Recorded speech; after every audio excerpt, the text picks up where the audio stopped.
हाय, hello, नमस्कार. स्वागत आहे तुमचं माझ्या या नवीन व्हिडिओमध्ये.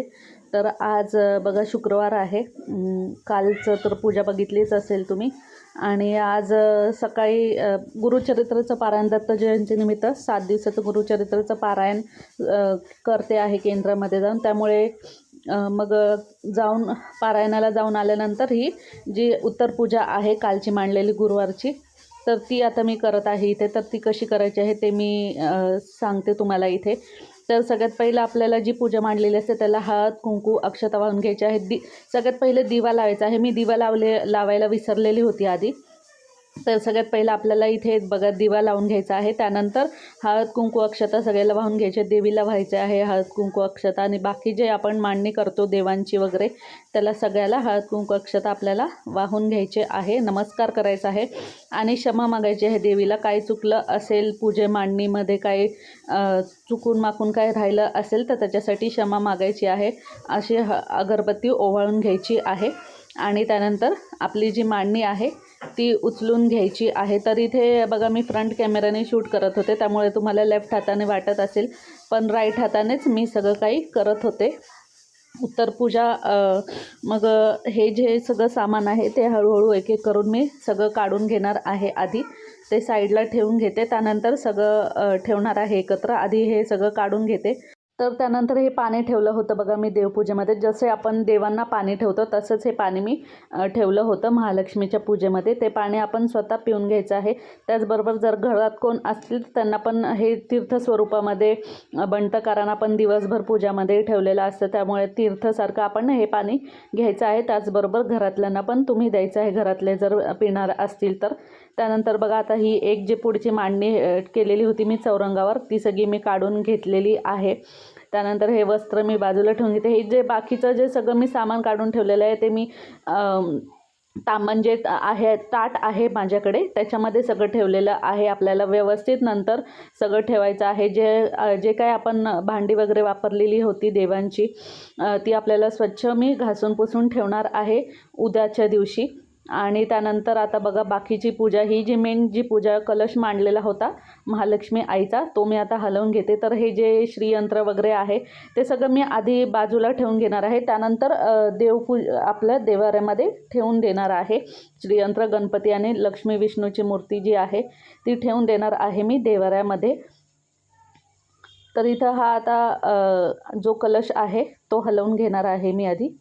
तर कलश कसा हलवायचा आहे आपल्याला ते मी सांगते. दोन्ही साईडने असं धरायचं आहे आपल्याला कलशाला, आणि 3 वेळा आपल्याला असं हाफ सर्कल फिरवून घ्यायचं आहे.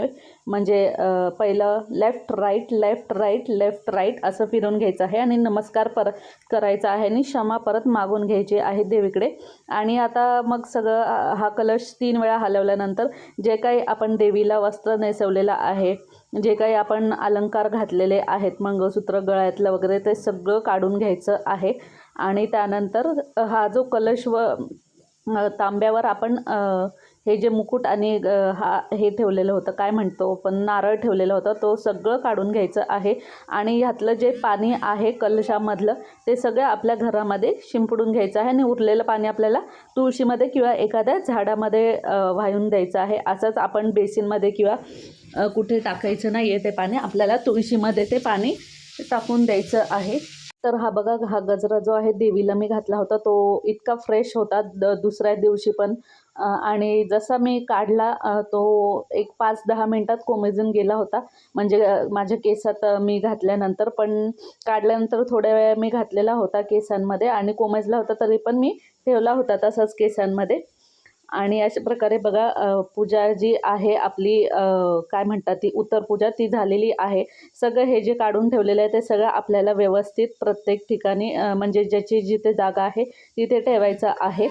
आता हे जे सगळं साहित्य आहे म्हणजे देवीचे वस्त्र, दागिने म्हणा, किंवा मग हे कळशातलं पाणी, समई वगैरे, ह्या ज्या आपल्या देवपूजेच्या वस्तू आहेत, भांडी आहेत, तर दागिने वगैरे मी खाली ड्रॉवर आहे देवाऱ्याला, त्याच्यामध्येच मी ठेवून देणार आहे. आणि त्यानंतर ह्या ज्या वस्तू आहेत सगळ्या म्हणजे भांडी आहे देवपूजेची, त्या सगळे मी घासून ठेवणार आहे उद्याच्या दिवशी, म्हणजे शनिवारी घासून ठेवणार आहे, कारण आज तर वेळ भेटणार नाही. कारण संध्याकाळी पण दुसरं एक करायचं आहे पूजा, ती मी दाखवणारच आहे तुम्हाला पुढे व्हिडिओमध्ये. तर हा जो मुखवटा नारळाला मुखवटा लावलेला तो नारळ मी तसाच ठेवणार आहे एक दिवस बाहेर, जेणेकरून तो सुकेल. कारण असाच ओला ठेवला तर दुसरं पण खराब होण्याची शक्यता आहे. त्यामुळे असाच ओला नारळ मी बाहेर ठेवणार आहे एक दिवस. आणि अशा प्रकारे आपल्याला सगळं साहित्य जे आहे ते ठेवायचं आहे नीट, जेणेकरून पुढच्या गुरुवारी आपल्याला त्रास होणार नाही. कोणतं सामान कुठे कुठे शोधावं लागणार नाही. सगळे एकच ठिकाणी जिथे ठेवतो आपल्याला माहीत असतं तिथे भेटून जाईल. तर अशा प्रकारे उत्तरपूजा केलेली आहे मी. आता नेक्स्ट पुढे काय होणार आहे, म्हणजे पूजा मी संध्याकाळची पण शेअर करणारच आहे. त्यामुळे व्हिडिओमध्ये कंटिन्यू राहा तुम्ही. आता जसं मी मगाशी सांगितलं, संध्याकाळी पण मी पूजा करते लक्ष्मीची.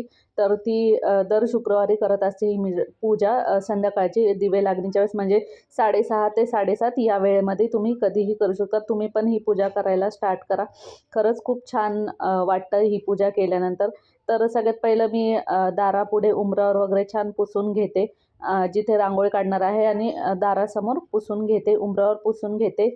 आणि त्यानंतर इथं सगळ्यात पहिलं मी रांगोळी काढून घेणार आहे उंबऱ्यावर, दारापुढे. आणि साईडला लक्ष्मीची पावलं मी काढून घेणार आहे. ती पूजा कशी करायची आहे ते मी तुमच्यासोबत दाखवणारच आहे. आणि त्यानंतर तुळशीच्या इथं पण मी रांगोळी काढून घेते. तर पुढं बघूया काय कशी करायची आहे पूजा ते. तर हा जो कलश आहे मी तयार करते, तो मी दाराच्या इथे ठेवणार आहे आपल्या दरवाजामध्ये, जेणेकरून लक्ष्मी येण्याची वेळ असते तर चं आगमन व्हावं घरामध्ये. आणि लक्ष्मीच्या रूपामध्ये सुख, समृद्धी, सौख्य, म्हणजे सगळं काही नांदावं. आणि जी प्राप्त लक्ष्मी आहे ती स्थिर राहावी, यासाठी हा जो कलश आहे तो मी घराच्या इथे ठेवते, उंबऱ्याच्या शेजारी. तर ही पूजा कशी करते मी, तांब्या बघा घेतलेला आहे मी, कलश घेतलेला आहे आणि त्यामध्ये हळद, कुंकू, अक्षता मी वाहिलेला आहे. त्यानंतर ₹1 नाणं आणि त्यानंतर फूल ठेवलेलं आहे. एवढंच आपल्याला ठेवायचं आणि एक तुपाचा दिवा आपल्याला लावायचा आहे. आणि हा जो दुसरा दिवा पितळेच्या निरंजनमध्ये लावलेला आहे तो मी तुळशीजवळ लावणार आहे.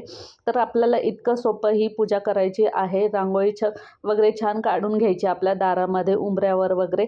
आणि त्यानंतर हा कलश तयार करायचा आहे. कलश तयार करणं पण काही अवघड काम नाही आहे. आणि त्यानंतर बघा इथे मी मग हा कलश, ही जी लक्ष्मीची पावलं काढलेली होती तर त्यावर मी हा कलश ठेवणार आहे आणि त्यासमोर मी दिवा लावून घेणार आहे.